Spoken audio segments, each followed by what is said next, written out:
부활의 주님이 엠마오로 떠나는 두 제자들에게 나타나시다라고 하는 말씀의 제목으로 하나님께서 오늘 우리에게 주시는 은혜의 말씀을 증거하길 원합니다. 예수님이 십자가에 못 박혀 죽으시고 3일이 지나 예수님이 부활하신 날, 그날 아침을 매우 두렵게 맞았던 사람들이 있습니다. 이들은 예수님이 부활하신 무덤의 현장 가운데는 나오지 않았던 대제사장들과 바리새인들입니다. 이들은 대신 경비병들을 시켜서 예수님의 무덤문을 굳게 지키고 있으라고 지시했던 사람들입니다. 대제사장들과 바리새인들이 예수님의 부활의 현장 가운데는 나오지 않았으면서 대신 경비병들만 시켜서 무덤문을 굳게 지키고 있으라고 했던 이유가 무엇이었는지 궁금합니다. 그 이유에 대해서 마태복음 27장은 이렇게 증거합니다. 대제사장들과 바리새인들이 함께 빌라도에게 모여 가로되 주여 저 유혹하던 자가 살아있을 때 말하되 내가 사흘 후에 다시 살아나리라 한 것을 우리가 기억하노니 그러므로 분부하여 그 무덤을 사흘까지 굳게 지키소서. 그의 제자들이 와서 시체를 도둑질하고 백성들에게 말하되 그가 죽은 자 가운데 살아났다 하면 후의 속임이 전보다 더 클까 아니라 라고 증거하고 있습니다. 여기에서 우리는 경비병들에게 무덤문을 굳게 지키고 있으라고 했던 바리새인들에게 눈길이 끌립니다. 이 바리새파 사람들, 이 바리새인들은 유대교 안에 있던 세계 분파 중 하나였던 사람들입니다. 이들의 신앙생활은 아주 엄격하고 경건주의 신앙생활 훈련을 실천하면서 살았던 사람들입니다. 이들은 같은 유대교 안에 있었던 사두개파 사람들하고는 달리 부활을 굳게 믿고 있었던 사람들입니다. 예수님이 살아계셨을 때 그 때문에 부활에 대한 말씀을 하셨을 때도 하나도 흘겨듣지 않고 다 기억하고 있었을 정도였습니다. 그런데 예수님이 정작 부활하시던 날 그들의 모습에서는 평안함과 기쁨을 찾아볼 수가 없었습니다. 그렇게 엄격하게 신앙생활을 했고 늘 하나님의 말씀을 가까이 하면서 살았던 사람들이지 않았습니까? 그런데 이들의 신앙생활은 늘 불안한 신앙생활이었다라고 하는 겁니다. 그래서 이들이 내린 결론은 그 부활의 현장 가운데는 나가지 않고 경비병들만 시켜서 아주 이른 새벽부터 예수님의 무덤문을 굳게 지키고 있으라고 지시했던 것입니다. 이 바리새파 사람들은 부활을 믿고 있었으면서도 불구하고 무엇 때문에 그렇게 두려운 마음으로 부활의 아침을 맞았던 것일까요? 적어도 확실하게 알 수 있는 것은 예수님이 부활하시던 날 그들이 굳게 믿고 있었던 그 부활신앙은 이들에게 기쁨이 되어주지 못했다라고 하는 것입니다. 그토록 지켜왔던 말씀과 율법은 이들에게 그 어떤 기쁨과 평안도 주지 못했습니다. 여러분, 하나님의 말씀은 생명과 평안을 주시는 말씀이잖아요. 두려움과 불안함을 주는 것은 사단이 주는 것입니다. 이들이 예수님의 부활하신 날 그토록 두렵게 맞았던 진짜 이유가 있었습니다. 세상을 구원하실 예수 그리스도를 자기들의 손으로 직접 죽였기 때문입니다. 그러니 예수님이 무덤에서 정말로 다시 살아나실까 봐서 이들이 부활의 날을 얼마나 두렵게 맞았을까요? 그런데 사실 그때 예수님의 그 부활의 현장 앞으로도 나가지 못하고 다만 그렇게 두려운 마음으로 의심하면서 부활의 아침을 맞았던 이들의 마음은 오늘날 현대를 살아가는 믿음의 크리스찬들 마음 안에 있는 한 마음일지도 모르겠습니다. 우리가 예수님의 이름으로 믿고 구원을 믿고 그리고 구원을 얻은 것은 믿지만 내가 정말로 예수님을 십자가의 구주로 영접하며 진지하게 하루하루를 생활하고 있는가에 대해서는 다시 한번 진지하게 물어봐야 된다라고 하는 것입니다. 나는 정말 예수 그리스도의 이름만을 의지하며 죄인됨을 인정하며 철저하게 회개하며 그렇게 살아가고 있는가? 예수님이 부활하신 그 빈 무덤 현장에서는 볼 수 없었던 바리새인들이 가지고 있었을 법한 그 불안한 마음, 두려운 마음이 내 가운데는 혹시나 있지 않을까? 그러한 마음을 생각을 하게 되는 것입니다. 그래서 십자가의 은혜는 정말로 신기한 것입니다. 율법은 자기가 지은 죄가 크면 클수록 두려워하는 마음도 더 크게 만듭니다. 하지만 십자가의 은혜는 자기가 죄인됨을 인정하고 용서의 예수님을 더 간절하게 바라는 죄인들 속에 주시는 은혜가 더 큰 것이 바로 십자가의 은혜라고 하는 것입니다. 이처럼 십자가의 은혜는 죄인들을 예수님께로 더 가까이 인도해 준다라고 하는 것입니다. 갈라디아서 2장 20절 말씀입니다. 내가 그리스도와 함께 십자가에 못 박혔나니 그런즉 이제는 내가 산 것이 아니요 오직 내 안에 그리스도께서 사신 것이라.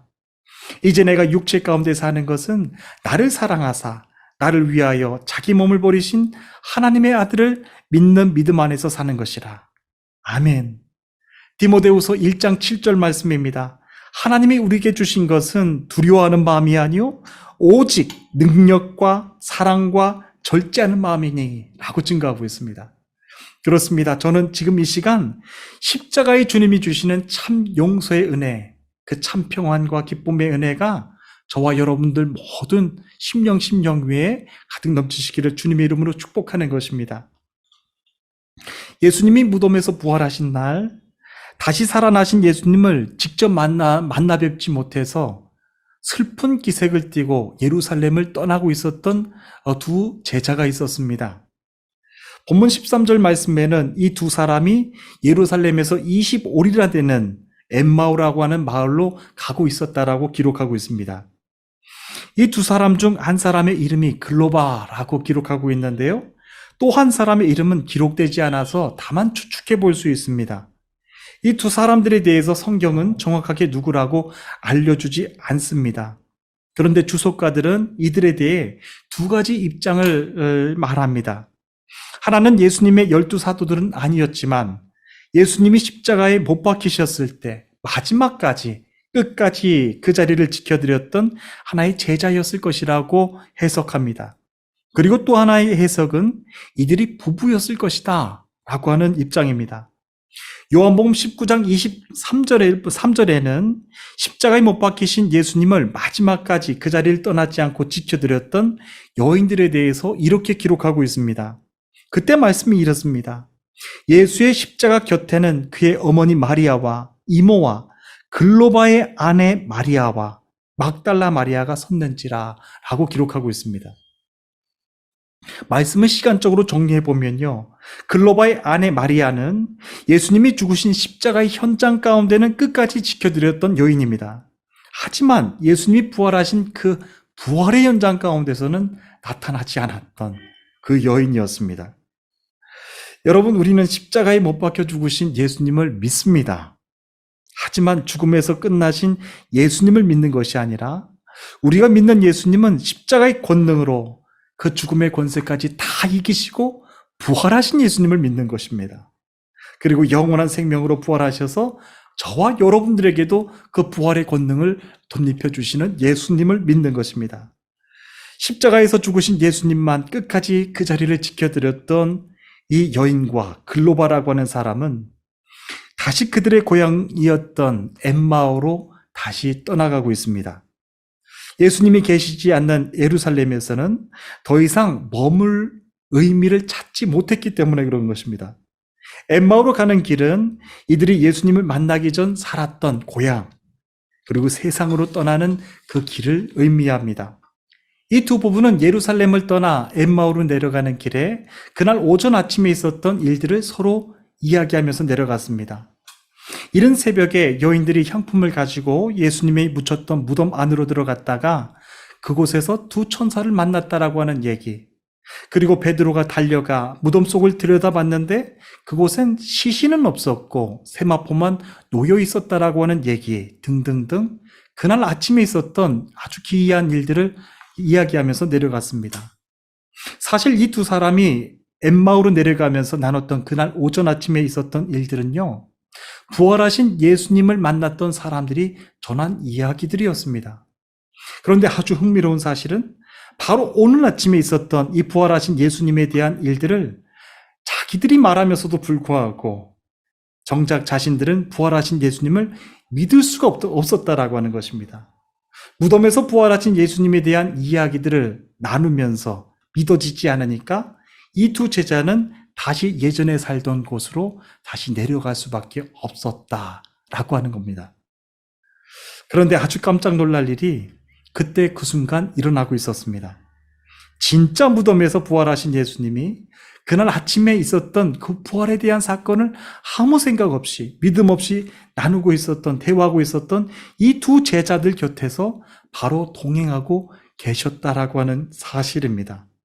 그런데 정작 이 두 제자는 그것도 모르고 엠마오까지 계속 걸어가고 있는 거예요. 이들은 왜 엠마오까지 갔을까요? 엠마오를 가야만 했을까요? 갑자기 엠마오로 가야만 했던 중요한 일이 생겼던 것은 아닐까요? 여러분, 이 말씀에 대해서, 이 물음에 대해서 본문 16절 말씀은 명확하게 증거하고 있습니다. 그들의 눈이 가리워져서 그인 줄 알아보지 못했다 라고 기록하고 있습니다.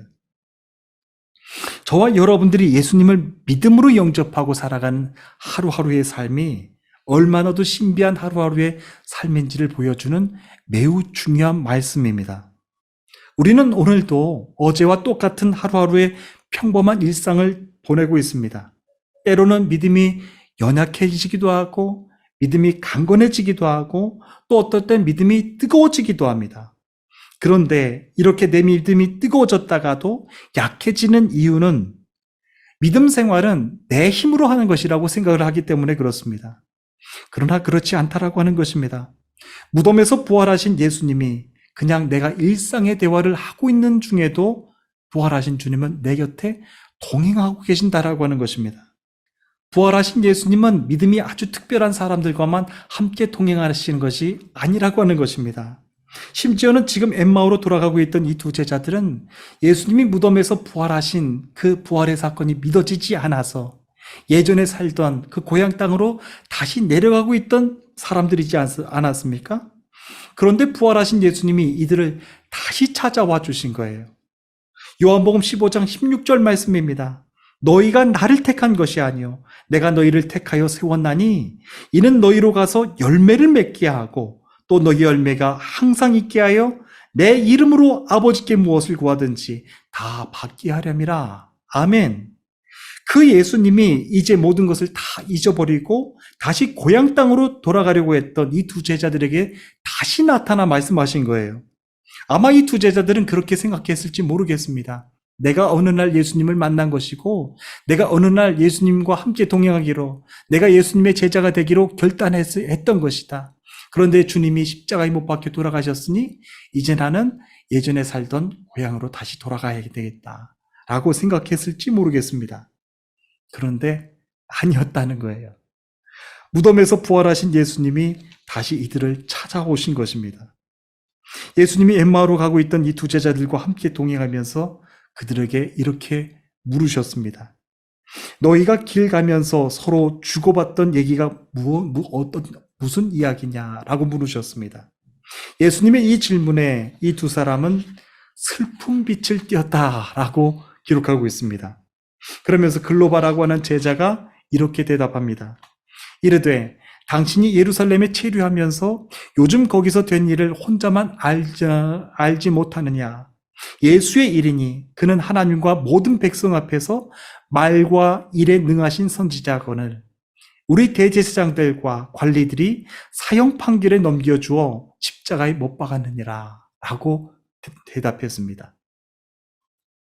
예수님은 죽음의 권세를 이기시고 이미 무덤에서 부활하셨는데 이 두 제자는 아직도 십자가에서 못 박히신 예수님만 알고 있는 거예요. 그것 때문에 이들의 얼굴빛은 슬픈 빛을 띄었다라고 했어요. 무덤에서 다시 사신 예수님이 바로 내 곁에 함께 동행하고 계시는데도 이들은 그것을 알지 못하고 슬픈 기색을 띤 채 한 주간을 보냈다라고 하는 것입니다. 십자가에서 부활하신 예수님을 알지 못해서 슬퍼했던 이들의 모습을 보면서 우리 주님의 마음은 얼마나 더 슬프셨을까요? 하지만 우리 주님은 그곳에서 이들과 함께 슬퍼하지 않으셨습니다. 이들이 영적으로 깨달을 수 있도록 아주 따끔하게 말씀해 주셨습니다. 이르시되 미련하고 선지자들이 말한 것을 마음에 더디 믿는 자들이요 그리스도가 이런 고난을 받고 자기의 영광에 들어가야 할 것이 아니냐 하시고 이에 모세와 모든 선지자의 글로 시작하여 모든 성경에 쓴 바 자기에 관한 자세한 것을 설명하시니라 라고 증거했습니다. 예수님은 지난 3년 동안 공생의 일을 하시면서도 상황에 따라서는 심령이 상한 자들을 위해서는 그들의 상한 마음이 꺾이지 아니하도록 그들과 함께 슬퍼하여 주셨습니다. 함께 아파하고 위로해 주셨습니다. 그런데 이번과 같은 경우에는 이들이 정신을 바짝 차릴 수 있도록 글로버와 그의 아내에게 따끔하게 말씀해 주신 것입니다. 무덤에서 부활하신 주님이 바로 너희 곁에 계시는데, 동행하고 계시는데 깨닫지 못하는 너희들이여 영적으로 깨어나라 라고 하시면서 주님이 따끔하게 말씀해 주시는 것입니다. 그러면서 구약 선지자, 구약의 예언자들이 메시아에 대한 말씀들을 하나 둘씩 이들에게 이해하기 쉽도록 짚어 기억나게 해주시고 설명해 주셨다라고 하는 것입니다. 구약에 예언된 말씀들이 어떻게 예수님의 십자가의 사건까지 이루어지게 됐는지 성경을 쉽게 풀어 해석해 주셨습니다. 이 두 사람은 부활의 주님이 풀어주신 이 예언의 말씀들을 듣고서 아주 큰 은혜를 받았던 것 같습니다. 그래서 엠마오에 도착하자마자 주님을 자신의 집으로 초청해서 정성스럽게 식사 대접을 해드렸습니다. 부활하신 주님은 정성껏 대접해드리는 이들의 식탁을 다 기쁘게 받으셨습니다. 그리고 사랑하는 제자들과 함께 성찬을 하셨을 때처럼 빵을 들어 축복 기도를 하시고 떼어 그들에게 나눠주셨습니다. 그런데 그때 아주 또 놀랄 일이 생겼습니다. 예수님과 함께 식사를 하면서 그들의 눈이 열려서 예수님을 알아보게 된 것입니다. 그런데 예수님이 또 순식간에 사라져 보이지 않았다고 했습니다. 예루살렘에서 엠마오까지 가는 거리는요, 대략 11km 정도 됩니다. 그 긴 거리를 부활하신 주님과 함께 걸어오면서도 알아보지 못했는데, 부활하신 예수님을 위해서 식사를 정성껏 대접해드리고 함께 식사를 하면서 그제서야 부활의 주님을 알아보게 된 것입니다. 그때 이들 부부가 서로 이렇게 이야기를 나누는 겁니다. 주께서 길에서 우리에게 말씀하시고 우리에게 성경을 풀어주실 때 우리 속에서 마음이 뜨겁지 아니하더냐라고 서로 대화했어요. 그리고 나서 곧바로 일어나 예루살렘으로 다시 돌아갔습니다. 예수님이 11명의 제자들에게 주님이 무덤에서 부활하셨다라고 하는 이 소식을 예수님의 제자들에게 다시 전하기 위해서 돌아갔습니다. 이 두 사람이 예루살렘으로 돌아가서 보니까요, 그곳에는 11명의 제자들이 있었고 그 밖에 사람들이 함께 모여 있었습니다. 그런데 너무나도 신기한 것입니다. 그곳에 모여있던 사람들이 또 말하는 것입니다. 주께서 과연 살아나시고 시몬 베드로에게 보이셨다라고 하면서 그곳에 있는 사람들도 그 부활에 대한 예수님을 서로 이야기를 나누고 있었습니다. 엠마오로 돌아가던 이 두 사람도 길에서 부활의 주님을 만난 것과 예수님이 떡을 떼어주실 때 식사를 함께 나누셨을 때 그분을 알아보게 된 일들, 이것들을 예수님의 제자들에게 서로 다 전해주었습니다. 이들은 더 이상 누군가의 이야기를 통해서 전해드린 뉴스, 하루에 그냥 지나가는 이야기를 전하는 사람들이 아니라 자신들의 눈으로 직접 목격하고 자신들이 함께 주님과도 식사 대접도 하고 식사도 나누었던 그 주님을, 경험한 주님을 이제 전하는 이제 간증자가 된 것입니다. 예수님의 제자가 된 것이죠. 부활의 증인이 된 것이죠. 이들이 간증하는 것은요, 이제는 더 이상 누구라도 막을 수가 없는 것입니다. 이들의 두 눈으로 확실히 봤고 이들이 목격한 사람들이 되었기 때문에 그런 것입니다. 예수님이 부활하시고 이제 한 주가 지났습니다. 지난 한 주간 동안 저와 여러분들은 어떻게 세상을 지내오셨는지요? 오늘 말씀을 통해서 한번 돌아보길 원합니다. 십자가의 주님만 보고 부활의 주님을 만나지 못해서 여전히 슬픈 기색을 띠면서 세상을 살아오지 않았는지 다시 한번 돌아보게 됩니다. 저는 하나님께서 오늘 주신 말씀을 통해서 엠마오로 가던 두 제자들이 받았던 그 부활의 은혜를 저와 여러분들도 다 충만히 받아 누리실 수 있기를 주님의 이름으로 축복하는 것입니다. 부활하신 주님은 이제 여러분들이 회사를 경영하고 계실 때에도 그곳에 함께 계십니다. 여러분들이 앞으로의 진로를 위해서 공부하고 시험 보실 때에도 우리 주님은 바로 여러분들 곁에서 함께 계셔 주십니다. 그리고 여러분들이 앞으로 나아가는 모든 장래 일들, 모든 일들 위하여서도 믿음을 잃지 않도록 모든 장애물들을 우리 주님이 다 제거해 주신다라고 하는 것입니다. 그리고 말씀으로 여러분들이 새 힘을 가질 수 있도록, 말씀으로 여러분들이 강건하게 일어설 수 있도록 다시 나타나셔서 말씀해 주시고 이해할 수 있도록 지혜도 덧입혀 주신다라고 하는 것입니다. 주님이 함께 하셔서 이제 부활 이후의 삶이 우리들에게는 강건한 시간만 되기를 원합니다. 회사에서의 어떤 일도 여러분들의 모든 강건함을 막지 못할 것입니다. 여러분들이 나가는 모든 학업의 길도 막지 못할 것입니다. 주님이 다 여러분들에게 풍성한 열매를 맺으실 수 있도록 복된 길로 여러분들을 안전하게 지켜주신다라고 하는 것입니다. 여러분들을 축복합니다. 다 함께 기도하시겠습니다.